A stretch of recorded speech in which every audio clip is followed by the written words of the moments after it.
You have found yourself on another episode of Locked On Bulls. In today's episode, we're going to talk about the Bulls getting wasted in New York by the New York Knicks. We're also going to talk about Billy Donovan's lineups and have the Bulls regressed, or is it just the injuries that are holding back the Chicago Bulls right now? We're going to talk about all and more on today's Locked On Bulls. You are Locked On Bulls, your daily podcast on the Chicago Bulls, part of the Locked On Podcast Network, your team every day.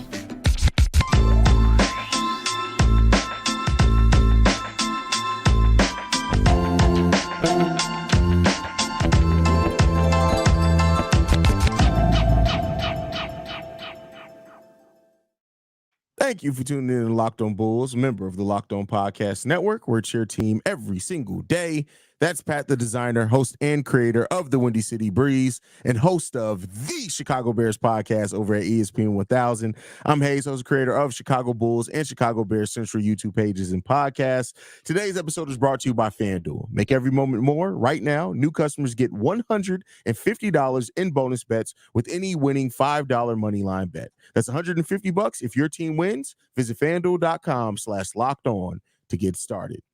Well, Pat, I wish I could say the Bulls have gotten started on a new winning streak, but it seems now we have started off this year 0-2, losing to the New York Knicks today. First half, really competitive first half of basketball. And shout out to the New York Knicks who came in with a game plan and adjustments in the second half that it seems like the Bulls just weren't ready or prepared for. And we had no answers for Julius Randle and Jalen Brunson in this game. We look at their stats. Julius Randle going 13 of 23 for 6 rebounds, 4 assists, 2 steals, and 35 points. And Jalen Brunson, 13 of 22 for 31 points, 13 assists, 3 rebounds. He did have 4 turnovers, however. But the Bulls really had no answers defensively or offensively because once Tibbs made his offensive adjustments, the Bulls didn't know what to do. Yeah, I mean, listen, there was a ton of opportunity in this game, and guys got to knock down shots. That's really what it comes down to. The only person that can knock down the 3 ball in the second half was Coby White. He went 3 for 4 in the second half. I mean, that's where a good chunk of our scoring came from in the first half. That's how we were able to stay in the game. That's how we were able to continue to go out there and go into the second half with a really strong lead. One that I actually felt a little bit confident in going into that second half because of how the Bulls were playing defense and being able to turn that into offense on the other end. But in the second half, I mean, listen, Thibs adjusted. Julius Randle just realized that he was bigger than everybody else on the other side because Billy Donovan just has such an affinity for playing, 6'2" guys against 7-foot guys. I mean, Julius Randle is 7 foot. He like 6'9", but still, it's very irritating when you see that on a night in, night out basis. But I mean, I'm not losing my mind at this loss. Yes, it's the second loss in a row, but it's not like the Bulls didn't come out and give an effort. It's not like the Bulls didn't come out and fight, and it's not like the Bulls didn't come out here shorthanded. And I think that that's really. I get it, right? You want to see a team win. You want to see a team go out there and compete on national television. But at a certain point, the injuries start to mount up and they start to cause you some issues. I think that in this game, the one thing that really stood out to me was just the fact that there was no offense in the second half from anybody outside of Coby White and or DeMar DeRozan. Mm-hmm. I mean, like you had DeMar DeRozan to me still like, struggling to get some of those shots up, and Andre Drummond was the guy that was just kind of benefiting from everybody missing shots. Like, so I it's tough to say, but tonight is the night where Zach LaVine really would have been helpful for the Chicago Bulls offensively. Yeah, to have another player out there who can put up some points and kind of help that defense not just dig in on just the 2 players that we had would have definitely helped in a game like this. You look at some of the things, the Bulls got out-rebounded in this game, 52-39, definitely hurt those chances right there. Punts off turnovers, the Bulls lost that 18-21. Bench points, we lost that 18-15. Points in the paint, we lost that 54-36. All the things that kind of make up the identity of what this Bulls team has been lately, we just didn't do it at a high enough level. We didn't do it consistently. The first half was solid enough, but we just didn't do it solid enough in the second half of this game. We look at the first half as well. Really excellent defensive game in the first half of this game. We had a defensive rating of 99. Overall in this game, we finished with a much higher defensive rating of that at 119.8. But the Bulls just couldn't. They had no answers defensively, none. Yeah, and I think that's really what it came down to, right? In that first half, the turnover numbers were astronomical. Alex Caruso was everywhere. He looked really good. Thought he defended everybody really, really well. And he created a ton of opportunities for the Chicago Bulls going the other way. The biggest issue that they had in the second half was they couldn't turn that defense into offense. Like it's literally, you have to be able to find a way to put the ball in the bucket. You have to have somebody that can be a go-to in those moments. DeMar DeRozan only took, I believe, if I'm not mistaken, let me double check here. I believe he only took 3 shots in the second half. Oh, 3. That's it? 3 shots? DeMar DeRozan took 3 shots in the entire second half. He was 2 for 3, knocked down 1 3-pointer. He got to the free throw line a ton. So he got to the free throw line a couple of times as well. But, it was kind of the Kobe White half. Kobe was cooking offensively, but it was too far in between. It's not like in the second half, right? The Chicago Bulls were getting blown out the entire time. It really only got away from them at the second half of that fourth quarter. So I don't want people to think like when you look at the final score, you're like, the Bulls are getting killed the entire game. The Bulls got it back down to a 2-point game going inside of the fourth quarter. And then it got away from them at that point. Maybe there's some lag on, the second of a back-to-back that also plays a factor in this as well. But at the end of the day, you got beat by a team that just was more ready in that fourth quarter than you were, and I think more defensively effective in that fourth quarter than you were. In second half overall, they were a lot more effective in that as well. Ayo Dosunmu in this game, we got to talk about it. 1 for 6 from 3-point range. Probably about out of those 6 3-pointers, I would say, what would you, 3 or 4 of them wide open corner threes? You got to convert on those. Almost all of them. I don't know. Probably all 6 of them. I'm trying to build a little bit of a buffer in there, bro. Yeah. But no, he was horrible from the 3-point line. He's got to do more on the offensive end, and there's too many of these games where, and he's played better as of recent, right? I don't want it to seem like it's all the time, but there's too many of these games where offensively he disappears, and he's become somebody that the Bulls have tried to rely on a little bit more offensively over this stretch. And he's been the entire time, right, up and down. But what does that tell us? He's a role player. He's a bench guy. He's a guy that's going to come in. I think defensively, Ayo did some really good things tonight. I'll tell you this, forget the 3-point shots. The 3-point shots I can live with. My God, Ayo Dosunmu, make a layup. I can live with the 3-point shots, right? Everybody has an off night shooting the 3 ball. Zach LaVine has them. Kobe White was 3 for 36 or whatever it was coming into the night. Like he's had a horrible go of shooting the 3 ball on the other end. You know what Kobe White's still been able to do? Make layups. And gets to the free throw line. It's like, come on, Ayo. Like when they wide open at the bucket, Andre Drummond too. Like when it's wide open at the rim, I don't know if people know this, but the object of the game is to put the ball in the bucket. The thing that I knew I was worried about going into the second half when we were about to end the first half of the game, and DeMar DeRozan gave Drummond the ball that should have been an easy dunk. I was just like, hey man, when he missed that shot, I was like, oh, this is going to be real interesting. This is going to be real interesting. Yeah, and listen, I think Drum actually had a nice game today as well. I thought he played in this game a lot longer than I expected him to. Did. I thought he was absolutely stayed out of foul trouble for the most part too. Yeah, I thought he was going to be down with foul trouble. I mean, still too many times getting switched on to Julius Randle. I think defensively, the Bulls got to figure something out to stop putting your centers in these terrible positions. And here's my issue with Billy Donovan. We'll talk about his lineups as well, but like the mindset that, and the Bulls defense has been good. I'm not going to say it's been bad. It's been elite. It's, I believe, still top 5 in the NBA. But you put your centers in, both of them, in bad positions every single night defensively. Yeah. And I get it, right? At a certain point, you got to make a play, but like the amount of times I saw Jalen Brunson switched on to Andre Drummond tonight, like, what are we doing? Drum's basically just got to go, I got to give him that shot because I'm the only one that's going to be able to rebound. I'm the only one that's going to be able to fall back and get the ball. Like, I would love to see Billy Donovan come up with a little bit of a different scheme to keep his centers involved in the game defensively and not have them just useless on pick and roll situations.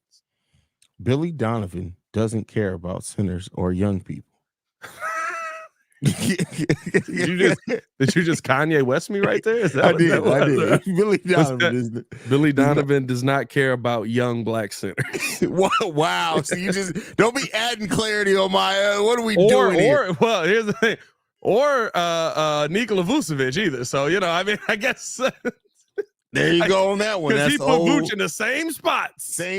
Same exact spots. Yeah. But next up, we're going to be talking about Billy Donovan's rotations and lineups, man. But before we get into that, I got to talk to you guys about one of our sponsors, and that is BetterHelp. Around New Year's, we get obsessed. I'm sorry, this show is sponsored by BetterHelp. Around New Year's, we get obsessed with how much change ourselves instead of just expanding on what we've already been doing right. Maybe you finally organize one part of your space and you want to tackle another. Or maybe you're taking your supplements every morning and now you want to actually eat breakfast too. Therapy helps you find your strength so you can ditch the extreme resolutions and make changes that really stick. Me and Pat are big proponents here of mental health, especially, both going through our own mental health things at periods of time. So we really do support BetterHelp and really do think that you should start therapy and give BetterHelp a try if you're choosing to do so. It's entirely online, designed to be convenient, flexible, and suited to your schedule. Just fill out the brief questionnaire and get matched with a licensed therapist and switch therapists at any time for no additional charge. Celebrate the progress you've already made. Visit BetterHelp.com/LockedOnNBA today to get 10% off your first month. That's BetterHelp, HELP.com/LockedOnNBA to get 10% off your first month with BetterHelp. You all right there? A little stroke action? A little bit. Slight stroke? Yeah, I mean, listen, I had to watch Billy Donovan's adjustments in the second half of this game. That'll do it. That'll do it almost every time. Every single time. Yeah, so as has become part of the course with Billy Donovan, when he's up against a coach that does really make adjustments in second half of games, it seems like Billy Donovan doesn't do that too well. And it's kind of had two things going on here that I want to talk to you about, Pat. So one thing, of course, is Billy Donovan and him making adjustments to what other team is doing. But then at the same time, if you're not going to adjust kind of the game plan, maybe use a little different mix of players with your rotations. We saw Julian Phillips and Adama Sanogo eventually come in and give a little bit of energy, but do you think that maybe he should have went to one of those guys before more traditional size earlier? Or how do you look at what the lineups and the adjustments that Billy Donovan made today? Listen, small ball makes sense when you got players that can play small ball. We don't. And this has been an issue for the Bulls for a minute. This is nothing new. This is not like all of a sudden the Chicago Bulls have fallen off on small ball. When we play against bigger teams, we struggle.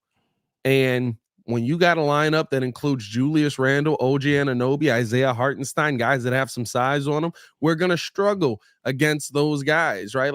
And you just saw it tonight. You saw this Bulls team not be able to go out there and deal with the size. And then on top of that, right, they've got the guards and Jalen Brunson and DiVincenzo with a lot of quickness.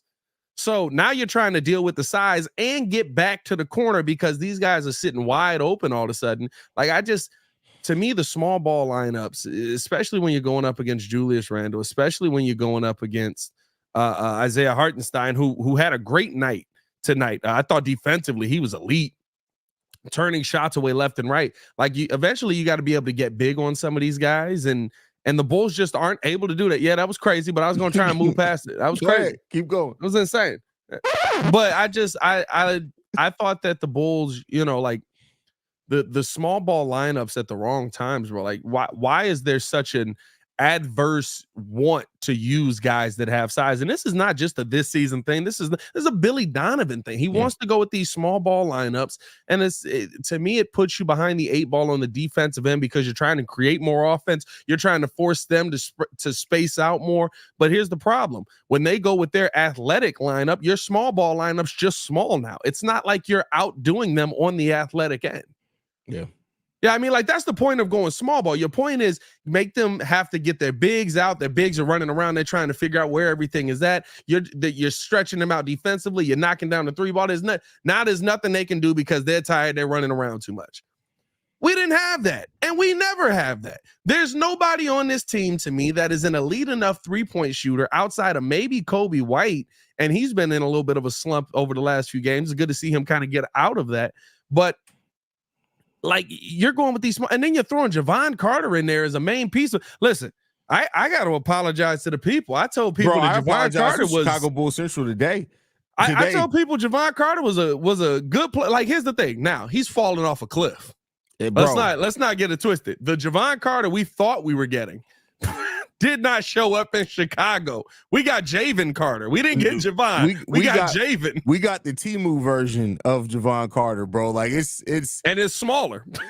Bro, I don't know what to say about, like, it's at the even if, because I thought that Javon Carter could contend for the starting point guard. That was wrong. And then even when he didn't do that, I was like, all right, cool. We're gonna get some shooting and some defense off the bench. He's done nothing. Javon Carter, the thing that's so surprising as a point guard in the NBA who's played several teams in the NBA, he can't even pass anymore. Hey, bro, I don't know what's happened to Javon Carter. Like, somebody took his 2K ratings and dropped them all the way down, bro. Like, he's and I do wonder. I think here's the weird part, right? I wonder if there's something that the Chicago Bulls are like putting on the team. Like, are they telling the team a certain way to do something? Like, what is it that guys come here? Javon Carter was somebody that, like, when the ball hit his hand, it was going up no matter what. And for some reason, when he's gotten here, he like loves this like pump fake sidestep that just, you're 5'11". You're pump faking into another dude that's taller than you. Like, what are you? I don't want to get into that. To me, my biggest issue with the lineup is just the aversion to want to use any size outside of your starting center. And it's always been confusing to me. And I think here's the thing, on top of all of that, when we think about, right, even with Vooch back in the lineup, if Vooch is in the lineup, we see less Drummond to the point where he's playing 12, 13 minutes. He's not getting like 15, 17 minutes off the bench with Drummond. Hopefully changes some of that. Like, hopefully we see once Vooch comes back that maybe. Why would we assume that Change and Billy Donovan are going to go together? That's why I said hope. I didn't say so. I wouldn't bet on listen, I can only go off of what I've seen on a night in, night out basis. I can only go off what I've seen from Billy Donovan over, his career. He ain't changing. He is who he is. He's going to do what he's going to do. And I heard Billy Donovan laugh for the first time tonight, and that was terrifying. Bro, that laugh was absolutely shocking. It says so many things to me. Like, I saw it, and I was just like, oh, villain. He laughs like a serial killer. Like, it's literally like.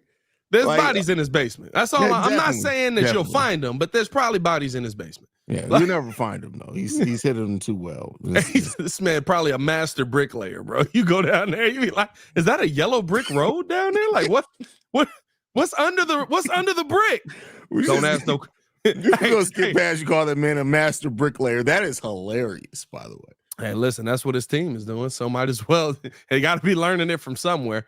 And I think here's the thing at the end of the day, when I look at Billy Donovan's lineups and rotations, is he uses them the same way every night. And there are times where our players get hot, and there are times where they don't. Tonight was one of those nights where Ayo Dosunmu going 1 for 6 kills you.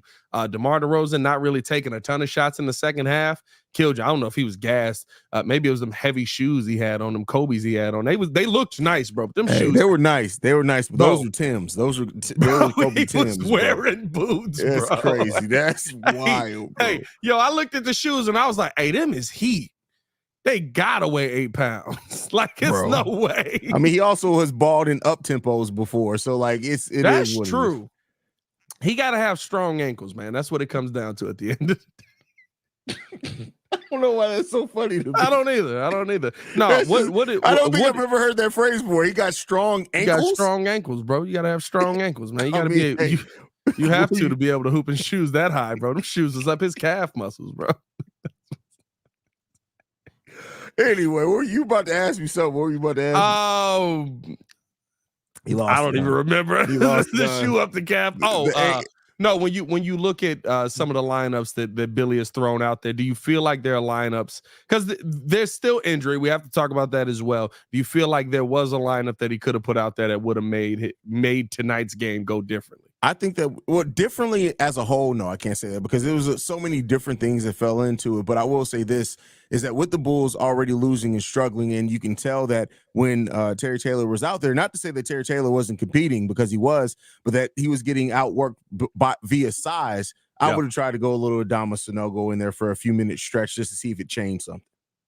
Yeah, I don't get not using them, bro. To me, I get it. Rookie, you don't want to put him out there. You don't want him to get overwhelmed. But it makes no sense, bro.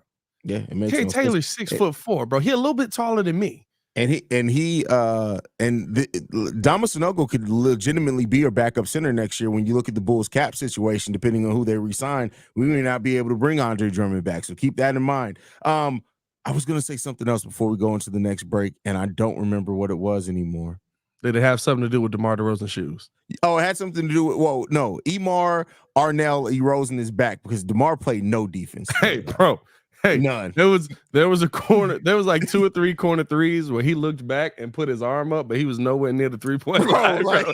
Hey, I was dying laughing. I laughed so hard, dog, because he like looked back like he was gonna try to get out there. He was like, "Oh."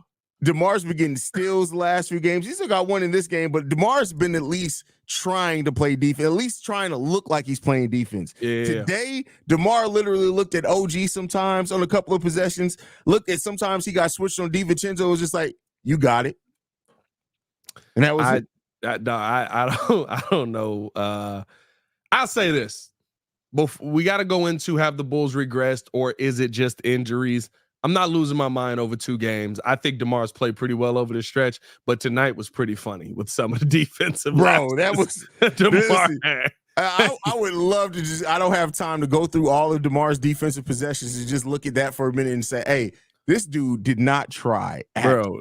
He did like it was like the picture we got of Zach LaVine just staring off into space. Bro. Like that's exactly how DeMar looked. Like DeMar was like, if I look at him hard enough, maybe I can freak them out to miss this 3. Oh no, they still made it. All right. Hey, some of them was misses. I ain't gonna lie to you, but not most of them. Hey man, let's get into this FanDuel read real quick. Got to tell you guys about FanDuel, and then of course we're gonna talk about it. Have the Bulls regressed, or is it just the injuries? Because at a certain point, you got to ask that question. But the NFL season is wrapping up, and there's still time to get in on the action with FanDuel, America's #1 sportsbook. Right now, new customers can get $150 in bonus bets guaranteed when you place a $5 bet. That's $150 in bonus bets, win or lose. And the app is just so easy to use. There's so many different ways to bet, like live same game parlays. Find new bets in the new Explorer tab. You can make a parlay in the Parlay Hub, the best way to find popular parlays and more. Legit, my sister was on FanDuel the other day, and she had a 14-team parlay, 13 for 14. Needed, okay. I think the last one was she needed Kobe White to score over 25. He did not. So was going to win a nice chunk of change and ended up losing it all. So visit FanDuel.com/locked on and make your first bet a layup. FanDuel, official partner of the NFL. All right, Pat. Is it not good for the ad read if you read about somebody losing money on FanDuel? You never know.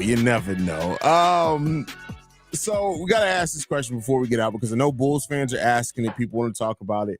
Was the winning that the Bulls were doing it? Was it just a flash in the pan, or is it the injuries that are really hurting the Bulls? Basically, have they regressed, or is it just the injuries that you think that you look at as being mainly why the Bulls are here struggling here lately? I don't think that there's really a regression. I think that we're seeing role players be role players again, right? Listen, Patrick Williams tonight was passive P again. He's back on the other side. He was passive P again, right?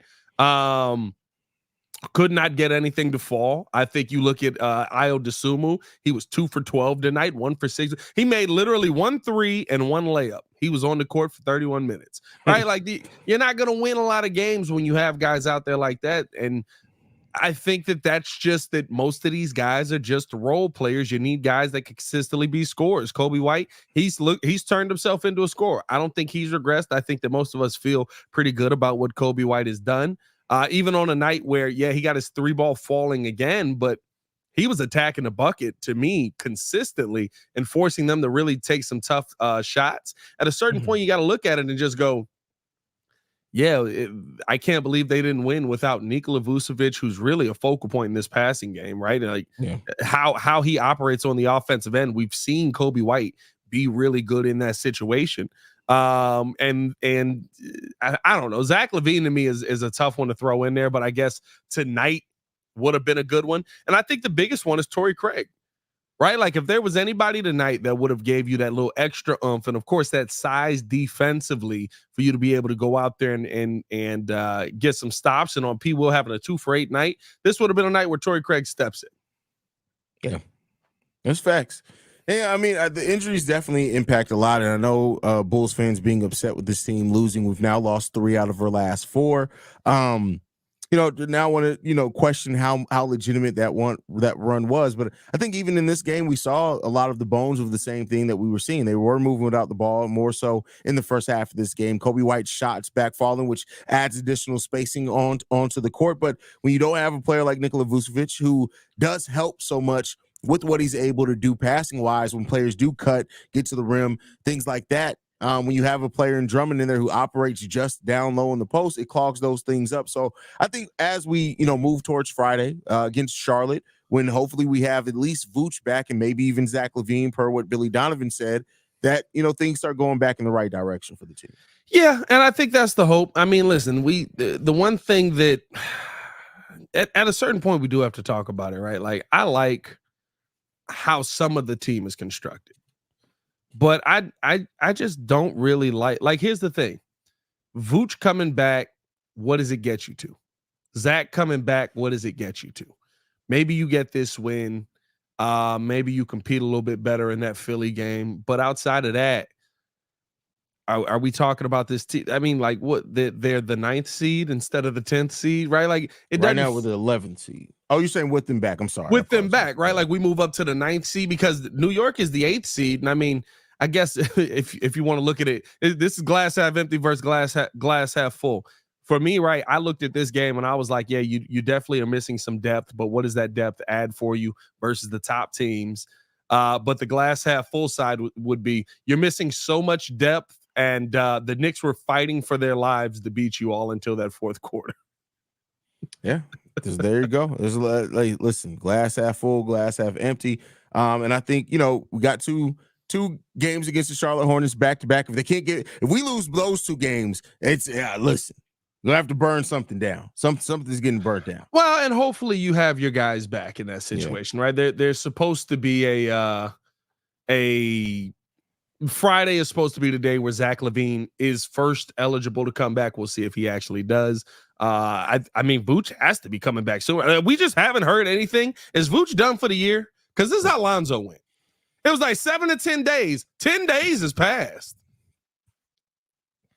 10 days was 2 days ago, if I'm not mistaken, right? Like, no, I don't think so. I think we're past 10 days, bro. He went out before Christmas. I mean, we're only did he go down before Christmas? He went down before Christmas, bro. Let's see. So he went down on the 27th. So when 2 days after Christmas. When they announced 7 to 10 days. So yeah, he's right on pace for the 7 to 10 days. Man, let's hope he gets back, bro. I'm nervous. Whenever the Bulls just get, I understand. Hey, look. They just haven't given no update. Whenever the Bulls just get quiet on a player, I'm like, he lost both his knees. Or either that, or he got a secret extension. Bro, it's correct, right? Vooch, we know we just extended you, but we're gonna extend you again. We're going to double extend you. There you go. You don't have to worry about it. Your whole career, we own you. That might be crazy. I'm not going to lie. We're going to double extend you. Oh, wow. All right, let's go ahead. It's time to go, bro. Follow us on everything at Locked On Bulls. You can follow me on everything at Pat the Designer. Appreciate you guys for tuning in and showing love. You guys can follow me at CEO or Haize, a spinal tap. That's great. You guys can follow me at CEO Haize. I want to thank you guys and remind you guys that Locked On Bulls is free and available on every podcasting app and platform of your choice, as well as YouTube. If you're on the YouTube side, go ahead and leave us a 5-star review over on Apple Podcasts. If you're on the podcast side, just go ahead and hit the subscribe button over on the YouTube, man. It'll help us grow. And that's what me and Pat are looking to do here, man. But for Pat the Designer, I'm Haize. This has been Locked On Bulls. Peace, y'all. Peace. There's always one crazy thing.